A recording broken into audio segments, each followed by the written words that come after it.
consciousness and to let me. I thought that wasn't fair, to have consciousness and to know that we're going to be sick and die and watch everyone else die.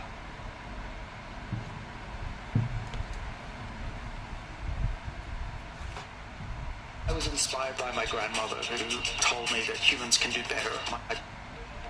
Do you think there's an upper limit to human aging? It's not even a question.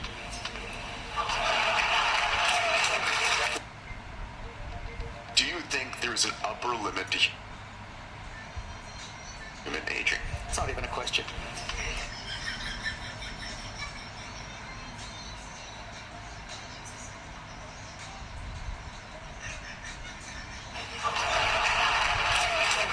Let me explain. I thought that wasn't fair, to have consciousness and to know that we're going to be sick and die and watch everyone else die. I was inspired by my grandmother, who told me that humans can do better. My PhD supervisor said, why would you go study aging? It's not even a real science. And thank goodness I didn't listen to him. Aging isn't just damage to the body like we wear out. It's actually a loss of information. There will be a day, I believe, where you will be able to rejuvenate your brain and get back. Yes, I didn't listen to him. Aging isn't we're going to be sick and die and watch everyone else die. I was inspired by my grandmother, who told me that humans can do better. My PhD supervisor said, why would you go study aging? It's not even a real science. And thank goodness I didn't listen to him. Aging isn't just damage to the body like we wear out. It's actually a loss of information. There will be a day, I believe, where you will be able to rejuvenate your brain and get back memories, get your ability to learn again. Well, I'm no longer talking about slowing aging.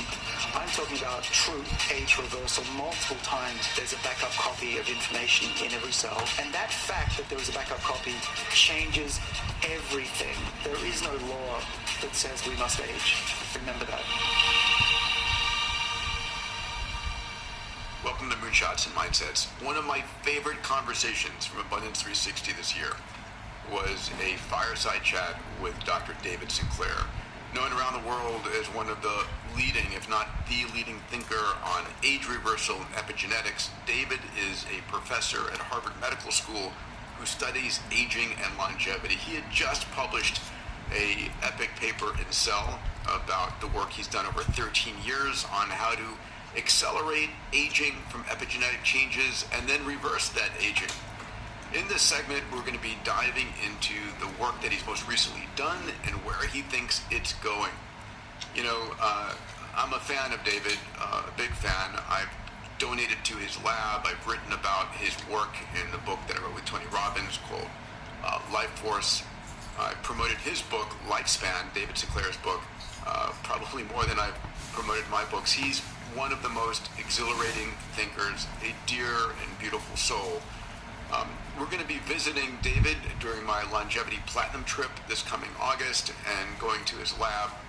And I'll probably have a follow-on podcast when we dive into some of the deep science that he's doing. He's an individual that during this conversation will answer the question, is there an upper age to how long we live? What is the latest on the epigenetic reprogramming that has been able to reverse the aging of tissues? And he's someone with whom I'm working on a Health Span X Prize. Super excited about this. All right, so settle in, get ready. What would you do with an extra 20 or 30 years of healthy lifespan? You're about to find out. Enjoy this episode from my private summit, Abundance 360, with Dr. David Sinclair. Welcome, David. Thanks, Peter. Thanks for having me back. Hi, everyone. Thank you to you and Serena for flying in from India. It was a long flight. How long was that? I don't know. Too long. The topic of longevity has grown to one of epic proportions. And I think I want to hit on a point I made earlier. The idea of human health span extension, of age reversal, was kind of a taboo subject a while ago, wasn't it? Well, not too long ago. Yeah, when I started in this field in the early 90s, it was considered the end of my career by many people. So my PhD supervisor said, why would you go study aging? It's too complicated to understand. It's not even a real science. And thank goodness I didn't listen to him. Yeah. So remember that for our students out there watching. Was it what was it that got you to move into that direction? Was it a personal passion? Was it an inkling? It was definitely more than an inkling, and still is. If any of you have read my book, you'll know that I was. By the way, how many folks have read Lifespan? Yes? Thank you. I appreciate that. And Peter, I think you know the answer to the question. That's why you asked it. I was inspired by my grandmother, who told me that humans can do better, and that's what I love about what Peter does here. That's the vision. It's that we can always do better. There's a bright horizon that we need to get to. We need to steer humanity in that direction. I felt that way my whole life. That's why we're friends, among other reasons. And so she said when I was 4 years old that everybody I knew, including my pets, were going to die, and it's not going to be pretty, and then I'm going to die. And as a 4-year-old, that was a bit of a shock to be told that. And we all learn this around the same age, but we forget about it because it's too painful to live every day knowing that fact. As sentient beings, as conscious animals, it's really a burden that we bear. And I thought that wasn't fair to have consciousness and to know that we were going to be sick and die and watch everyone else die. That was at age 4, and then at age around 15, 16, I thought this new technology called genetic engineering could actually tackle this problem in a way that had never been done before. So I set my sights on that. Let's go to January 12th. You published a paper in Cell. You published a few landmark papers, this one being amongst them, that showed the ability to control aging using epigenetics in mammals. What were the major points of that paper? Because it definitely cemented your work and this concept of the information theory of aging. Yeah, so the information theory of aging, as it's called, I formulated when I was still in my 20s. I woke up in the middle of the night with this idea. I guess it was delivered to me by muses. I wrote it down in my notebook, and I still have that notebook in my office, and I've been going off that playbook ever since. And that's the idea that aging isn't just damage to the body like we wear out. It's actually a loss of information that we inherited from our parents and built on during development. And yeast cells have that problem, and we just finally published, when was that, 25 years later, that we mammals have the same issue. And by understanding, I think, a large part of why we age, we were able to control the aging process in a colony of mice, driving them forwards and backwards in their age and making them get diseases. And now we're even reversing those. That's spectacular. So one of the questions we asked everybody when they walked in here was to put on their badge, how old do you think you will live? And, I think the 90% had 120 or higher. But I think what's happened is society has trained us to have certain expectations, right? If your parents and grandparents have made it to 75 or 80, you expect that. And when you hear the oldest living human being is 122, 123, you think, okay, there's a brick wall there. One of the questions I'd love you to share, one of the answers I'd love you to share is, do you think there is an upper limit to human aging? Well, I know there isn't. You know there is not. Yeah. It's not even a question.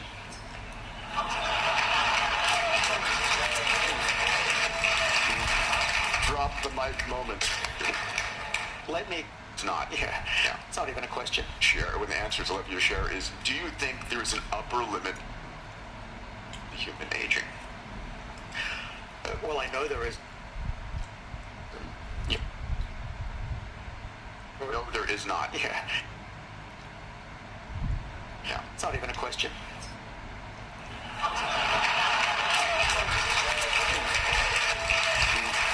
Drop the mic moment. Let me explain. There are lots of reasons why I give that answer. To me, it's self-evident, but for some people it isn't. And there are critics of this idea that we can live beyond 120. But one of the best examples is that we've been able to extend the lifespan of every species that we've tried to extend the lifespan of, and we're no different from those species. That's point one. The second is that there are many species who are very similar to us genetically, biologically, that live a lot longer than we do. The best example would be the bowhead whale, but a lot of whales live longer than us. and that, they have children, they're conscious, they produce milk. So we just need to mimic what they have that allows them to live so long. And I think we have a much better idea now of how to do that. And so, there is no law that says we must age. Remember that. So one of the things that's going on, we've spent the last few days talking about massive advances in AI and quantum computing and sensors, networks, big data. And the realization is we're in a period of very hyper growth of these technologies. And, as Ray Kurzweil, who will be speaking tomorrow morning, talks about the bridge to a bridge, that your job is not to live now to do something that's going to get you an extra 100 years. It's to get you the next 10 healthy years to intercept those technologies. Do you agree with the idea, David? I think you do, but maybe your time frame is different, that this next decade is very different than any time ever. Oh, for sure. So we're already many decades ahead of where I thought we would be technologically from when I started. I thought I was working to help my children and future children and grandchildren, but it turns out that the pace of discovery has gone way faster, and that's partly due to technology. We can now do an experiment that analyzes billions of genes in the same time frame in a day that used to take us years of work and billions of dollars, and that allows us to do very quick experiments. The other thing that makes me super positive about this is that we've made a major breakthrough in our understanding of not just why we age, but also how to control that process. And the turning point in my career was the discovery that there's a backup copy of information in every cell, in everybody's cells, and that backup copy can be accessed, and there's a switch that you can flip that allows cells to reset their biological age and function again as though they were young, because literally they are young again. And that fact that there was a backup copy changes everything. I'm no longer talking about slowing aging. I'm talking about true age reversal multiple times. And I don't get laughed off stage anymore when I say that. Do you want to give it up for that?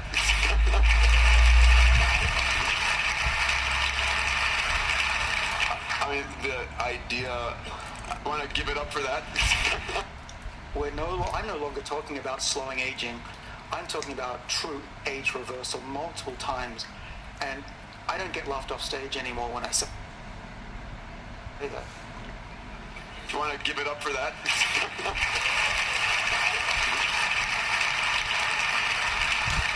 I mean, the idea that we aren't tied to the tyranny of aging and death is extraordinary. It changes everything. Hey everybody, Peter Diamandis here.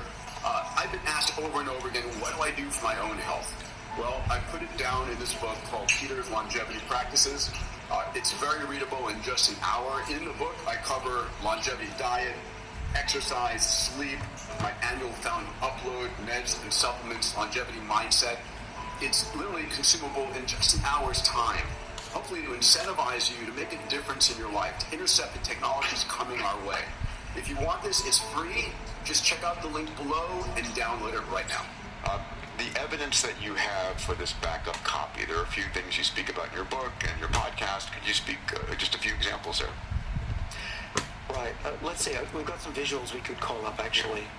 So let's call up the slide with the four faces on it, the top right on our guide here. Slide 6, I think it is. Yep. That's a good one. All right. So let's do a show of hands. So how many of you have heard of the epigenome, or at least epigenetics? Hopefully everybody's raising your hands. Okay. All right, we're done. Good. They're all good students. All right, so the concept is that what we've realized is that most of disease and disability is not driven by our genes. It's actually controlled by the regulator of those genes, which is the epigenome. One of the best examples of that are these people here. So these are individuals from two sets of twins. These are in Denmark, a very large study of Danish twins, looking at the effects of genes versus environment, or epigenetics, which is what responds to the environment.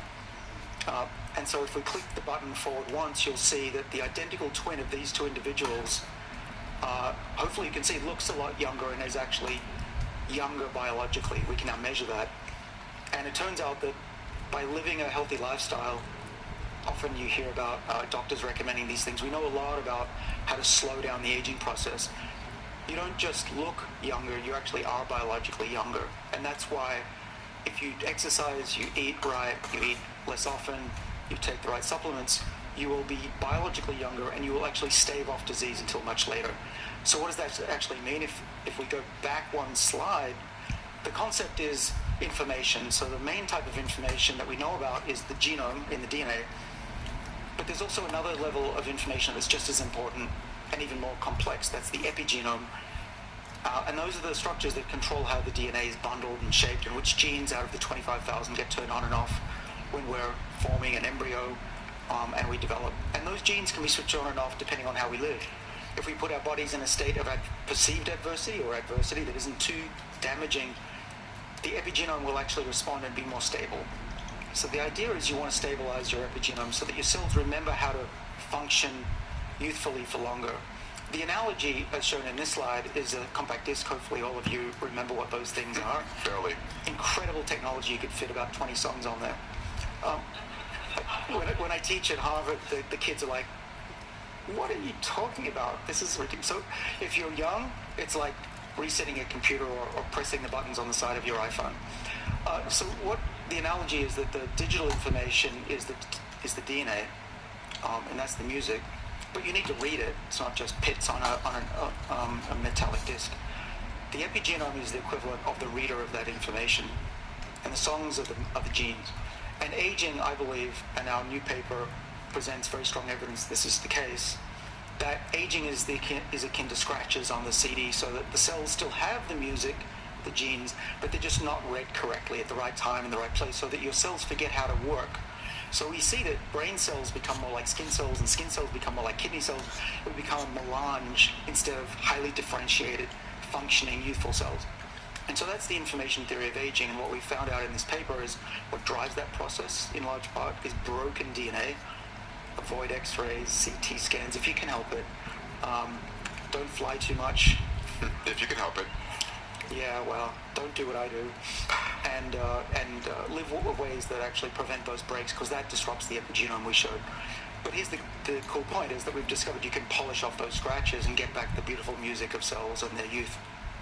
So that's extraordinary. There's a concept that has been talked about for some time of longevity escape velocity.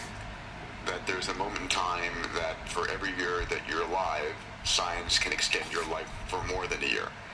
And I think the numbers that people talk about today is that for every 4 years, we're adding a year of life. Where are you on this, and what do you think will reach longevity escape velocity? How far out are we?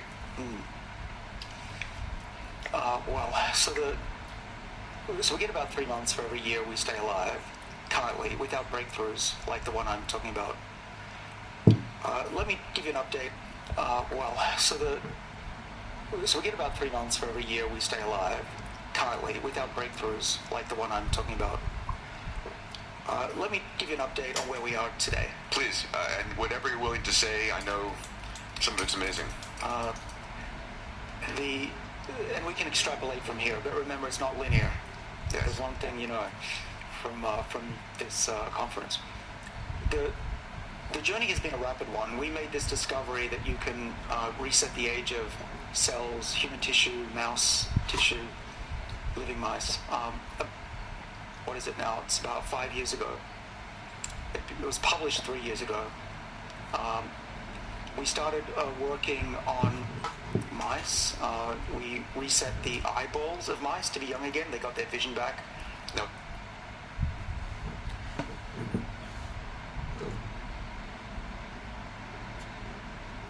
Okay, everyone.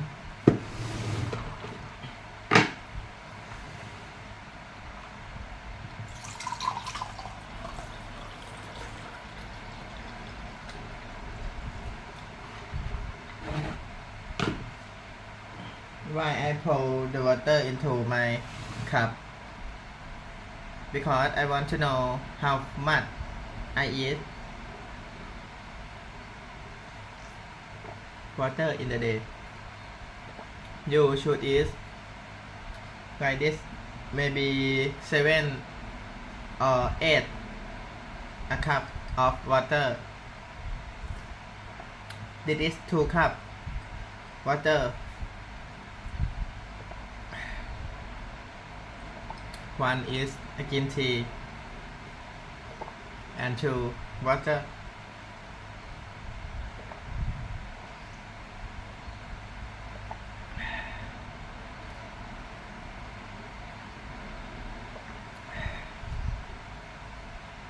Wow, it feels very amazing and possible to reverse aging and stop aging and young forever. I know the truth and I research every single day of evidence to anti-aging, reverse aging, anti-death, immortal life.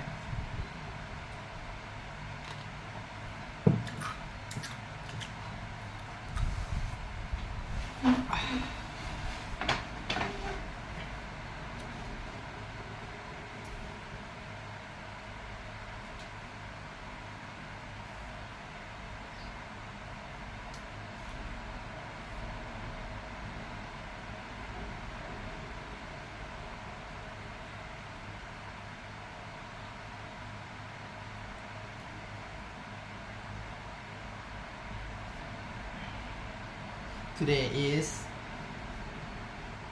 12. Today is 12 November 2024. Wow, this is my guest body and healthy life.